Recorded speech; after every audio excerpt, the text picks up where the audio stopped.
Hast du denn das Zeug zum Chef? Mit Sicherheit. Ich verspreche euch gleich zu Beginn 2 Dinge gesprochen haben. Erstens, wir werden in der nächsten Stunde ganz ein wenig Spaß miteinander haben. Zweitens, es wird ganz einfach werden. Chef sein. Will das nicht jeder? Ja? Kann man sich so vorstellen, nicht? Wenn man Chef ist. Dann kommt man in der Früh um 9 ins Büro. Die Zeitung liegt schon am Schreibtisch, Financial Times oder irgend so ein Zeugs. Ne? Füße hoch. Ne?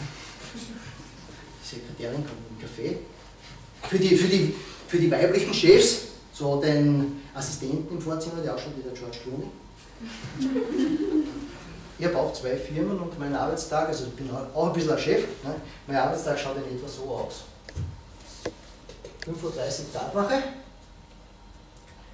schnell so die Morgentoilette, 6 Uhr die ersten E-Mails, 6:30 Uhr Frühstück mit der Gattin, 7 Uhr raus mit dem Hund, 8 Uhr dann geht es zu den Kunden, das heißt, dann sitzen wir neben dem Auto, fahren wir zu den Kunden, dann geht es irgendwo so zwischen 12 und 13 Uhr, gibt es dann Mittagessen.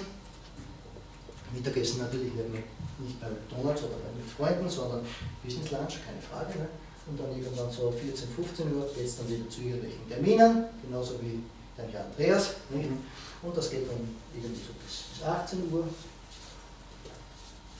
Dann nach Hause, umziehen, duschen, rein in die Abendgarderobe, dann zu irgendwelchen Business-Terminen und irgendwann einmal so gegen 10, 11 nach Hause, Küsschen auf die Wange von der Gattin und rein ins Bett. Nächsten Tag, 5:30 Uhr. Wer möchte jetzt bitte gern Chef werden? Was aber ist der Schlüssel zum Erfolg? Was glaubt ihr? Sich durchbeißen. Durchbeißen. Auch schwierige Situationen natürlich überwinden können, weil man fliegt, wie du schon gesagt hast, irgendwann mal hin und dann muss man wieder aufstehen. Genau. Ja. Was noch? Noch ein. Motivation. Motivation. Selbstmotivation. Selbstmotivation. Nicht aufgeben. Was würdet ihr machen, wenn einer von euch morgen die Chance bekommt, genauso wie ich, eine Abteilung zu übernehmen? Was wäre eure erste Frage?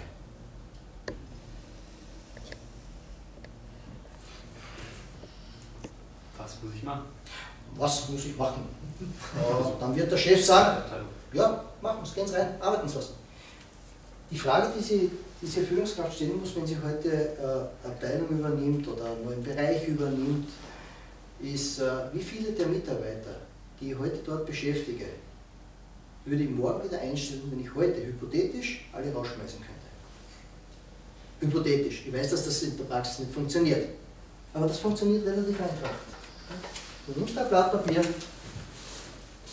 da steht dann der Berger, da steht der Meier, da steht der Schuster und dann machst du es anders als wir einfach ja, nein.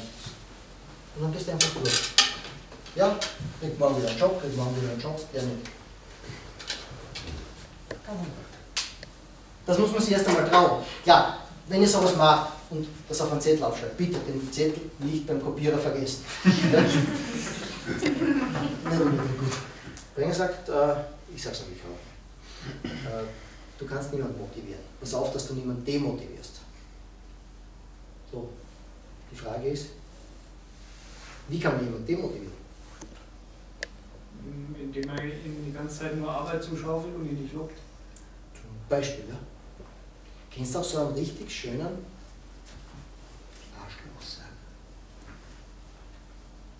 So richtig so schön, der so Stromberg-like. Ja?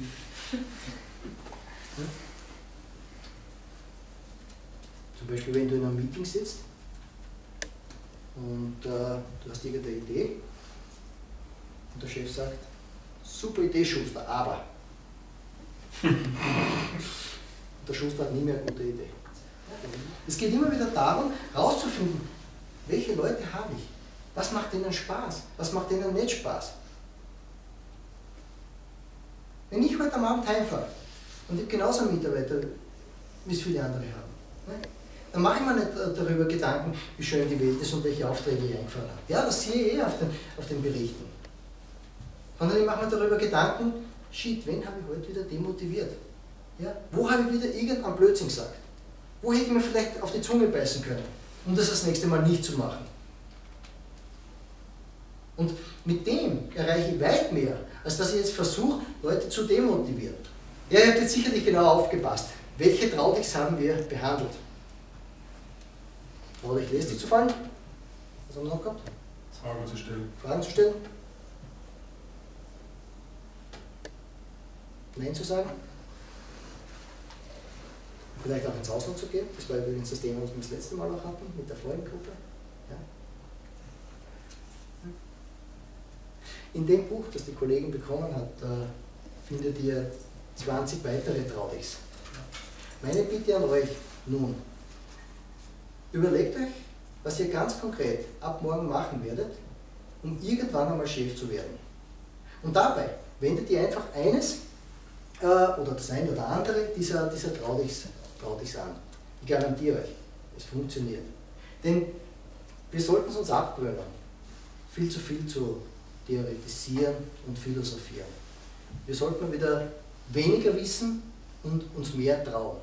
Natürlich, ja, sollten wir dabei denken und planen und konzipieren. Überhaupt keine Frage. Aber irgendwann einmal sollten wir uns wieder alle erinnern an das Kind, das wir waren, da oben auf dem 3-Meter-Sprungbrett, ja, und uns sagen, so, genug gegrübelt und geplant, jetzt traue ich mich einfach. Und dann traut ihr euch und werdet dafür belohnt. Der eine oder andere vielleicht sogar mit einem Chefsessel. Und den wünsche ich euch allen. Viel Spaß im Management.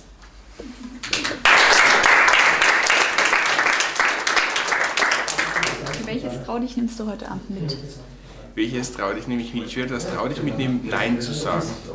Weil ich glaube, das ist für mich ein essentieller Punkt, den man einfach lernen muss, mal Nein zu sagen zu Sachen, die einem unbehaglich sind oder einfach vielleicht auch nicht passen. Also es war ein sehr interessanter Abend. Ich kann meinen Chef jetzt besser verstehen. Ob ich selbst Chef werden möchte, weiß ich noch nicht. Ich habe auf jeden Fall das Buch bekommen und werde mich jetzt näher damit auseinandersetzen. Sogar mit Signatur. Was ist dein Lebensmotto? Spaß an der Arbeit.